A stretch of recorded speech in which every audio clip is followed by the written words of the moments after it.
Hi friends, welcome to Kerala recipe. நாம் இன்றைக்கி ரொம்ப டேஸ்டான எல்லாருக்குமே பிடிச்ச ஒரு ஸ்நாக்ஸ் ரெசிபி தான் பார்க்க போகிறோம்.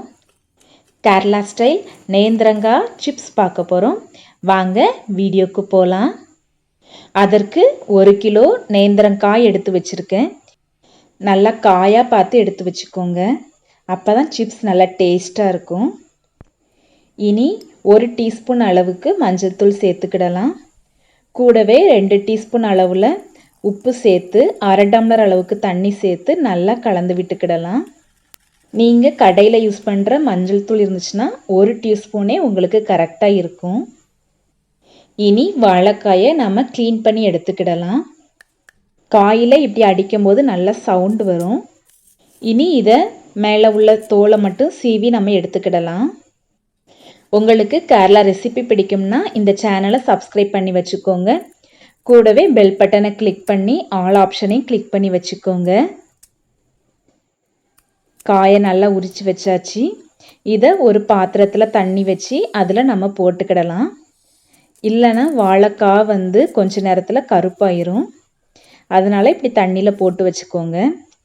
இனி மீதி இருக்கிற எல்லா வாழைக்காயும் நம்ம தோல் சீவி நம்ம தண்ணியில் போட்டு வச்சுக்கிடலாம். இனி ஒரு பாத்திரத்தில் பொரிக்கிறதுக்கு தேவையான அளவுக்கு எண்ணெய் சேர்த்துக்கிடலாம்.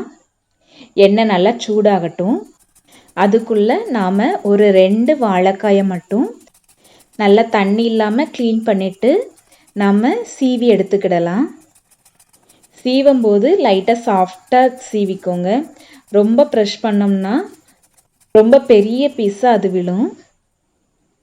வாழைக்காய் நல்லா ரெடி ஆயிடுச்சு. எண்ணெயும் நல்லா சூடாயிருச்சு. இனி இதை அடுப்பில் போட்டு பொரிச்சு எடுத்துடலாம். வாழைக்காய்களை ஒன்று ஒன்றா போட்டு பொரிச்சு எடுங்க, இல்லைன்னா அது ஒன்றோட ஒன்று ஒட்டிக்கிடும். நல்லா பொரிஞ்சதுக்கப்புறம் அப்படியே பபிள்ஸ் எல்லாம் அடங்கி சூப்பராக ரெடி ஆயிரும். ஒரு நேரம் கலந்து விட்டுக்கோங்க. ஒட்டி இருக்கிற வாழைக்காயெல்லாம் பிரித்து விட்டுக்கிடலாம். இனி நாம் கலந்து வச்சுருக்கிற மஞ்சள் உப்பில் ஒரு 2 டீஸ்பூன் மட்டும் சேர்த்துக்கிடலாம். ஒரு பேட்ச் மட்டும் நீங்கள் பொரிச்சிட்டு உப்பு எல்லாம் செக் பண்ணிவிட்டு அடுத்த தடவை உப்பு யூஸ் பண்ணுங்கள். உப்பு கொஞ்சம் கம்மியாக இருந்துச்சுன்னா அடுத்த தடவையும் 3 டீஸ்பூன் யூஸ் பண்ணுங்கள். உப்பு கரெக்டாக இருந்துச்சுன்னா ஒரு 2 டீஸ்பூனே உங்களுக்கு போதும். அடுத்தடுத்து பொரிக்கும்போது உப்போட அளவை கம்மி பண்ணிக்கோங்க.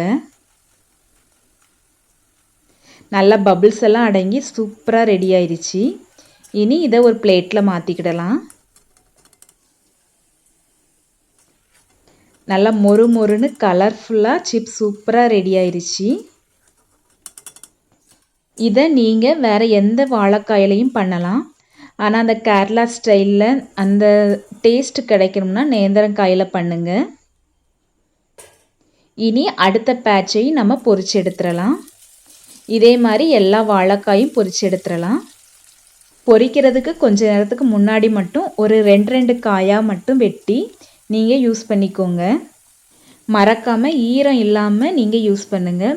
அப்போ தான் சிப்ஸ் நல்லா மொறுமொறுன்னு வரும். அடுத்த பேட்சும் ரெடி ஆயிடுச்சு. இதே மாதிரி எல்லா சிப்ஸையும் நம்ம பொரிச்சு எடுத்துடலாம். இனி உங்களுக்கு தேவையான அளவுக்கு மிளகுத்தூள் சேர்த்து நல்லா கலந்து விட்டுக்கிடலாம். நல்லா மொறு மொறுன்னு சூப்பராக ரெடி ஆயிடுச்சு. நல்லா கலர்ஃபுல்லாகவும் இருக்குது. காரம் உங்களுக்கு தேவையான அளவுக்கு சேர்த்துக்கோங்க. இந்த சூப்பரான ரெசிப்பியை உங்கள் வீட்லேயும் கண்டிப்பாக செஞ்சு பாருங்கள். எப்படி வந்துச்சுன்னு கமெண்ட் பண்ணுங்கள். வீடியோ பிடிச்சிருந்தா லைக் பண்ணுங்கள். அப்படியே கேரளா ரெசிபி சேனலுக்கு சப்ஸ்கிரைப் பண்ணி வச்சுக்கோங்க. கூடவே பெல் பட்டனை கிளிக் பண்ணி ஆல் ஆப்ஷனையும் கிளிக் பண்ணி வச்சுக்கோங்க. தேங்க்யூ.